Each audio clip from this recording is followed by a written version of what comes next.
Good morning. এখনও 12টা বাজেনি সকাল, তাই গুড মর্নিং।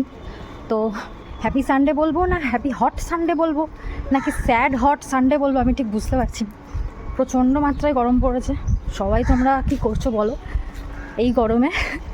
তো আমি এখন যাচ্ছি রানার বাড়ি। একটু সকাল সকালই বেরোলাম, কিন্তু সকালে বেরিয়েও কোনো লাভ নেই, মানে রোদ্দুরের জায়গাতেই রয়েছে। আগে কি হতো, 12টার পর গরমটা বেশি হতো, এখন সকাল 9টা থেকেই গরম। এখন বাজে 10:30 11টা, ঠিক আছে? তো এখন ওই একই সেম, মাঝে মাঝে ছায়া হচ্ছে, মাঝে মাঝে গরম প্রবল বাড়ছে, এইসবই হচ্ছে। হাওয়াটা দিচ্ছে তাও ভালো, ঠিক আছে। আর মুখে তো র্যাশ ফ্যাশে ভরে গেছে এই গরমে। একটু ছায়া হয়েছে বাবা, এরকম ছায়াটাই যেন থাকে, রোদটা যেন না আসে। ভগবান মনে হয় দয়া করেছে আমার ওপর। যাই হোক, যেন এরকম ছায়া ছায়াই থাকে, আর আমার বাড়িতে অ্যাটলিস্ট যেন পৌঁছে যেতে পারি। আর নেওয়া যাচ্ছে না, আবার রোদ উঠে গেল, পুরি বাবারে। যাই হোক, মেন রোডে এসে পৌঁছালাম। আপাতত বাসে উঠে পড়লাম, সাথে সাথে বাচ্চা বাদ দিয়ে শুয়ে গেছি।